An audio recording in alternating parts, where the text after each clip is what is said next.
Good morning. My name is Ron Dempsey. I'm president here at Oakland City University. This is part of our real-life skills seminar. This was a very popular program we had a couple of years ago about buying and managing a home, and we're looking forward to having it again today. Our presenter is Tim Mason. Tim is a professional realtor. He and his wife Jan have been in the real estate business since 18. You're not that old, are you? 1989. The Masons consistently rank in the top 2% of agents in the entire Southwest Indiana region and have received several awards from RE/MAX, their realtor company, including their Lifetime Achievement Award. Tim is involved in our local community, which we always appreciate, serving on the Southwest Economic Development Board, the Gibson County Chamber of Commerce, the Princeton Kiwanis Club, and the Gibson County Habitat for Humanity. He and Jan are members of General Baptist Church here in Gibson County. So please welcome Tim Mason. Tim, thank you very much for doing this. Thank you, Ron. Appreciate it. Great. Appreciate it. All right, yes, as he said, I am Tim Mason. We have two offices in the southern Indiana, one in Princeton and one in Evansville.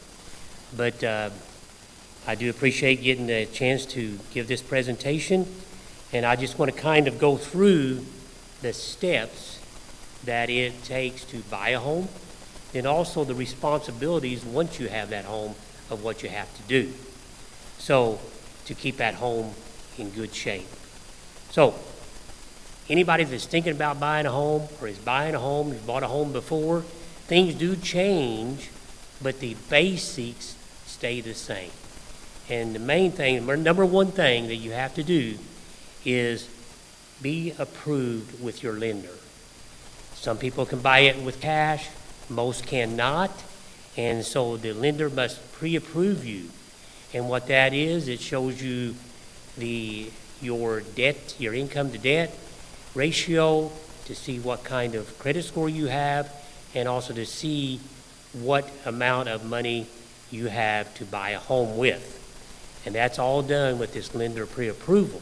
Plus that approval helps the seller understand what you can buy, and the seller say, okay, they're approved, I'm going to consider their offer even more since they are approved.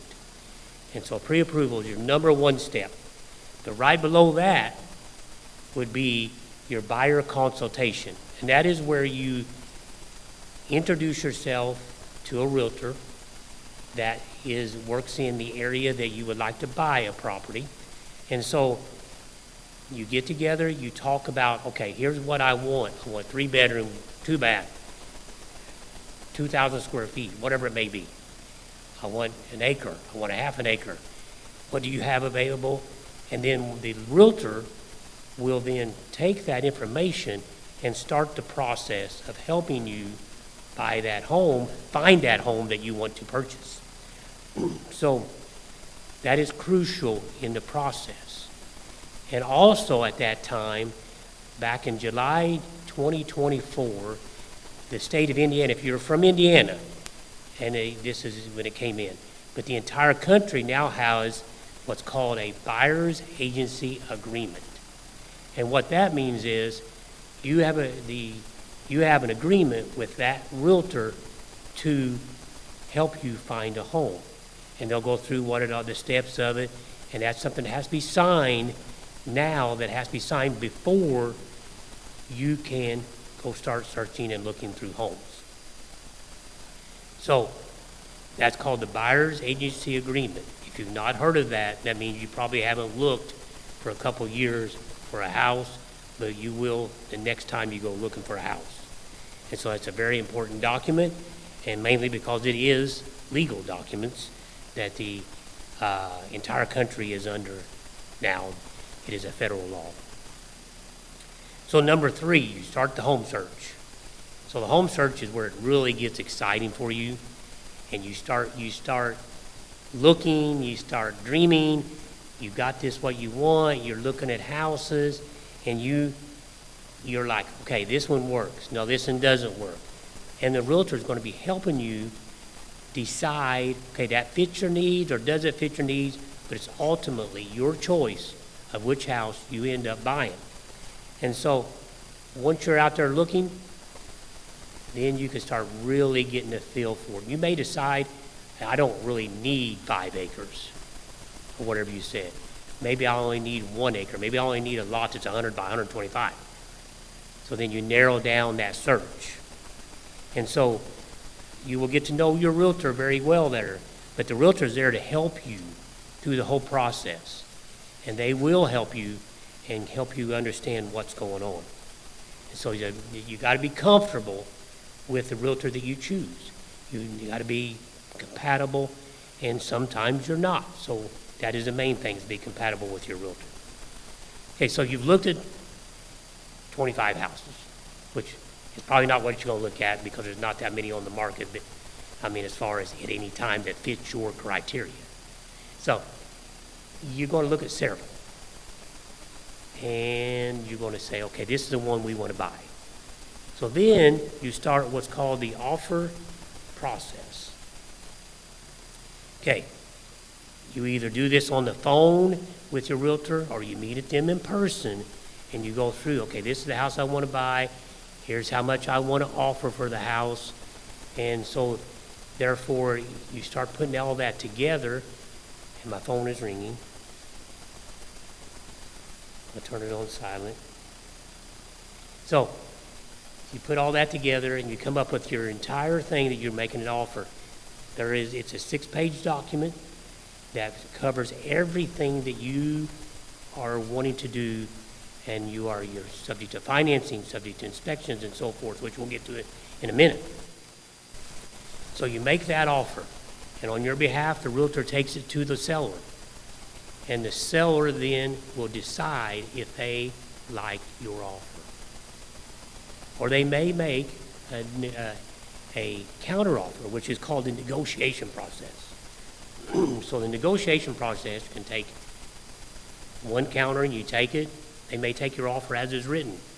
Or it may take 2 or 3 times. There is no set limit. There's no average. A lot of homes do sell on the first offer that was made, but there's also called multiple offer process if they have more than one offer on the house. But that's all part of the negotiation that you have your realtor working with you on. And so once that is done, and hopefully your offer is the one that's accepted. So they've accepted your offer. Now you have a contract to purchase that home. And so you're going to purchase this home, and you're really starting to get excited now.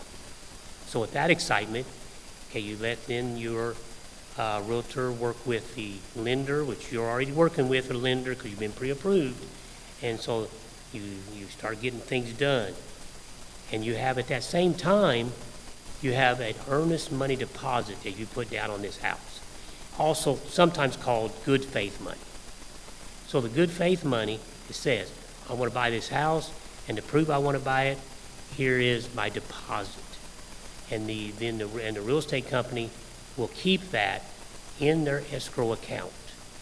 So in that escrow account, it's all everybody else's money too, but yours stays there.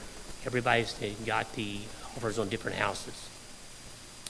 So yours stays there till closing. At closing, you get credit for that deposit. You could possibly forfeit that deposit if you back out for something that's not in the contract, which that's getting a little bit deeper into what we're talking about today. But what that means is all of a sudden, and here's something you got to be careful of. You got to be careful of getting what's called cold feet. Cold feet is a thing that happened to a lot of buyers, especially first-time home buyers. And they go into the process all excited. Now they got an offer and they go, oh no, I just made an offer on a house and I just got to accept it. So now what am I going to do? Don't let that happen, because that happens to everybody, but there's no reason to get panicky. There's no reason to get out of the deal, because your professional that you're working with is going to help you through the process. And everybody goes through it, but don't make it so bad that you want out. And if you do start getting that nerve, then you call the person you that is helping you, and that would be your realtor. So then you take care of that way. So it can sometimes get nerve-wracking, but a realtor's there to help you. Okay, so you've made the earnest deposit, you've made the offer, you negotiated it, you got accepted, and now we start what's called due diligence time. And so the earnest money deposit went in, but you're also going to get inspections and appraisal. So the inspection is this. You hire a professional inspector. They go into this house that you're going to buy, and they look it over very carefully. So when they are looking over it very carefully, they're going to find all kinds of things. They're going to find anything that they think might need it worked on, repaired. They're going to find major defects or just some minor repairs that need to be done or some minor maintenance. But they can give you a full report. They can talk to you about it. And you're always welcome to go to the inspection. And at that inspection, you could ask the inspector questions. And so once they come back with that inspection report, then you talk to your realtor. That's why getting a professional realtor to help you is a big thing. So you talk to your realtor that is representing you, and you go through it with the realtor. Okay, does this look like a major defect? No, it's just some repairs. It's not that major. Does this look like a major defect? Yeah, that could be a problem. So then you go back to the seller with major defects. That's the main thing I want to point out there. Major defects, not just minor cosmetic things. So the major defects are anything that could really adhere to really not let you live in the house like you want to, or just bother, or could hurt the marketability at a certain point when you decide to sell. So that's major defects, not a minor, little cosmetic thing. So then you work through that. It's almost like another negotiation process. So you work through them issues, get that all settled. Okay, we got the inspections done. But the whole time you're being guided through this, so you're not on your own. Then the appraisal comes. So the bank, the lender that you have went through to get your approval, will hire a professional appraisal on your property. And so that appraiser will then go in, they'll look at the property, and their main goal is the house worth at least the amount that you paid for it? It could be worth more. So that is their goal. It's not the same as an inspection, but it has some similarities. But it's mainly, this is for your lender and to make sure that it is worth the money that they are lending money on. So, because the most of the money to be bought that is being used to purchase this house is from your lender. And so they need to cover themselves. And then also, they're going to want you to get insurance on it, which we'll talk about more of that in a minute. But, so you got your inspections, you got your appraisal. And this, I'm making it sound like it's really quick. This usually takes a 30 to 45 day period. And then I'm just going through the steps. You got that. So now, you got through all that. Everything's good. So now it's all turned into the lender's underwriting department. They make sure everything fits the parameters of what that lender would like to see on anything they loan money on. So that takes a little bit of time too. But then once that's done, then you were pre-approved, now you are going to be approved. And now you're looking where it's getting real exciting. Because once all that's done, then you get to work through that process. You've had fun looking at houses. You got what you want. The inspections are okay now. The appraisal came out fine. and you are now going to go to closing. So the closing is real exciting for a buyer and for a seller. And so you meet at the title company. In most cases, you meet at the title company. Once in a while, they have to do what's called a remote closing if people are out of state or whatever, which is a little bit different. But most of the time, you meet at the title company. You sit around the table. They disperse funds. They have you sign paperwork to buy the house. That is when the seller becomes reality for the seller, because they sign a deed and they deed the property over to you. And so now this is your house. So congratulations, you're now a homeowner. So as a homeowner, you have responsibilities, right? So as a homeowner, you're going to have to take care of those responsibilities. You got financial responsibilities, you got home maintenance responsibilities. So here's the things you need to know on the financial part. First of all, there's no landlord there. You own this house. You're not renting it. So there's no landlord to take care of issues. It's yours. It is yours to take care of. So, number one, you got to make your mortgage payment. So that mortgage payment is principal and interest. Most mortgages are set up on what's called a front load basis. So you pay a lot more interest than you do principal for first 4 or 5 years or more. So once you do that, then it starts as each month your interest goes down and your principal goes up.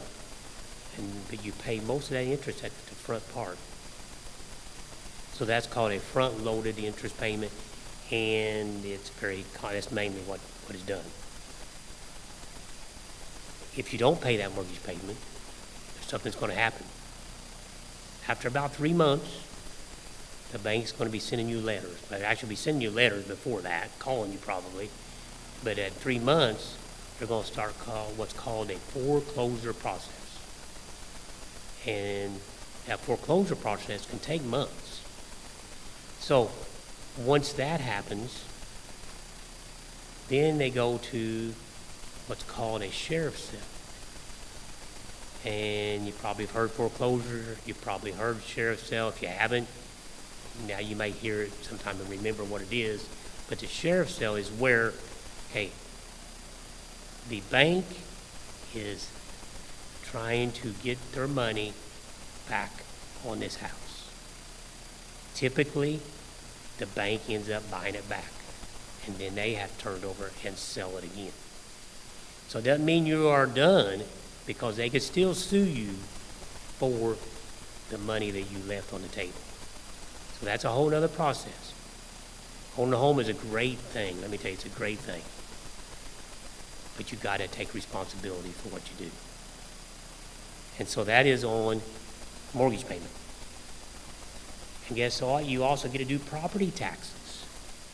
There's property taxes in every state that I know of. There may be some that don't, but real estate property taxes are a percentage of what the house is considered to be worth. And so there are stop gaps. There are, like, if you own it, now I'm talking Indiana here, 1% if it's an owner-occupied home, 2% if it's a rental home, 3% if it's commercial property. So that is how they figure up taxes. And you pay that on a biannual payment, and you get two. Usually in this state, it's May and November. You pay for property taxes. And so what happens if you don't pay your property taxes? Then it could go to what's called a tax sale. And that's another way you could lose this property. But it takes a long time for all this to happen. But you don't want to get into this not knowing what you have to take care of yourself. So then you got to another thing, and the bank will require it, the lender will require it, pay insurance. You must insure that house for what it's worth in case you have a fire, tornado, certain areas of the country, hurricane, then the insurance company has to pay it out. Then you have to have an insurance to cover it. And they come with deductibles. They don't cover the entire thing. They come with deductibles. So that is some financial there, but also monthly utility bills. You got electricity, water, gas, internet, whatever you may have on that house, at that house. That's a monthly bill.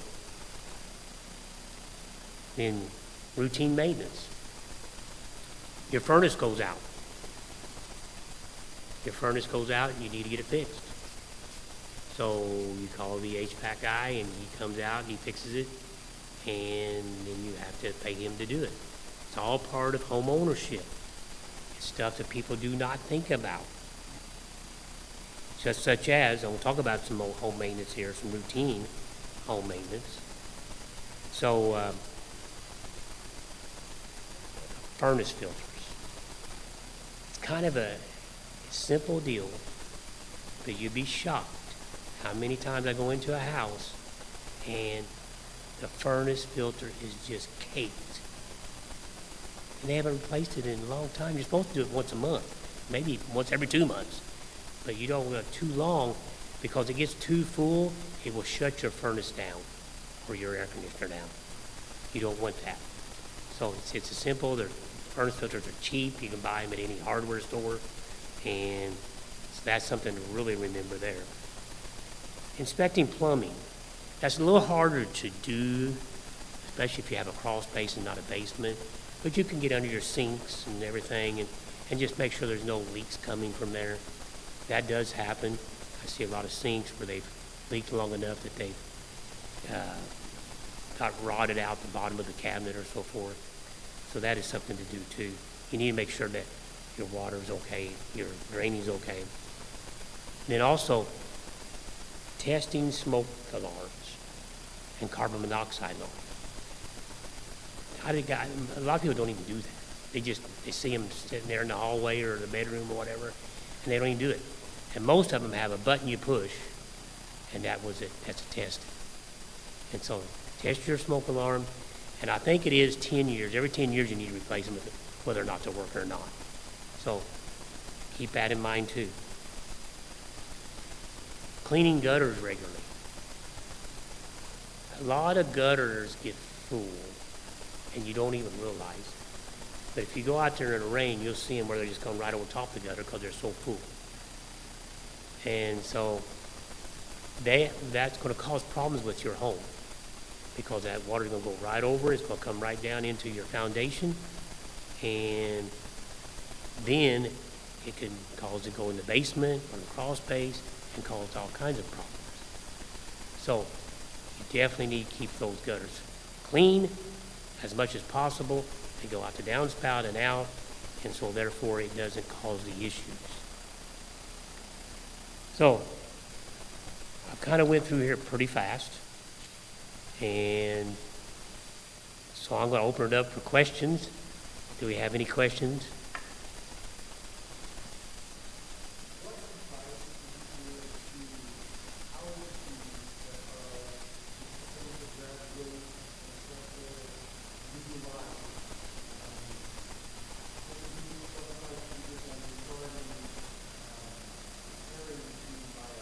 Okay, good question. So you should be in preparation for that long before you start it, that process. You should be saving money. And that's, I know, a hard thing to do, but you should be saving money. And you should keep your credit score clean. If you have a bad credit score, you're not going to get anything. So keep your credit score good. Watch those credit cards. Don't not pay your credit card bills. Don't overspend. And you have to be real careful. And that's just really not only to buy a house, that's a good life lesson. Because anybody can get a credit card. Anybody can get a credit card. And so therefore, if you don't use it correctly, you need to really work on getting rid of that credit card, pay your debts down. And most banks do want to see some credit history, so that's kind of a tough thing to do. But you get credit history by just opening up a credit card account and not using it, or use it very little. And so therefore, you've got to keep that credit score clean. Try your best to save up money. There are programs where you can get a lesser down payment, and it can be done that way. Or you can, like I said, low down payment, or you can make a larger down payment, but the main thing is credit. Keep your job. That's another one.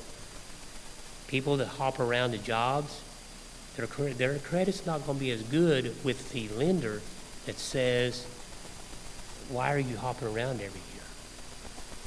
That looks bad to a lender, so that all calculates into that credit rating. And so therefore, you need to be more stable and watch what you do as far as spending. Okay. Anybody else have any questions? Yes. The best way to build credit? Like I said, the best way to build credit is, first of all, get a car loan, the one you could afford. Don't go out and buy a brand new car that you can't afford. And that's one way. And make your payments on time. And then your credit's going to get a credit card. Like I said, it's hard to do because then you got that money there, but you have to be very frugal, make your payment every month. And see what that's all doing, given that when it all goes into these credit companies that give it to the banks, and they're watching that, and they will have that history of, she paid her credit card due payments, she paid her car payments, and then you could get a good credit score. And I've seen some credit scores that are really good, and I've seen it not very good. So that is mainly just getting credit, but being very frugal with it. Does that make sense? Okay. Do we have any other questions?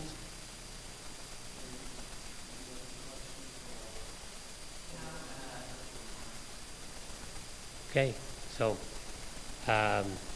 appreciate you guys all being here and asking me to come to talk today. So if you ever have any questions, you can call me anytime. I'll be glad to help. And whether you live in this area or not, I can still give you some advice. So thank you very much.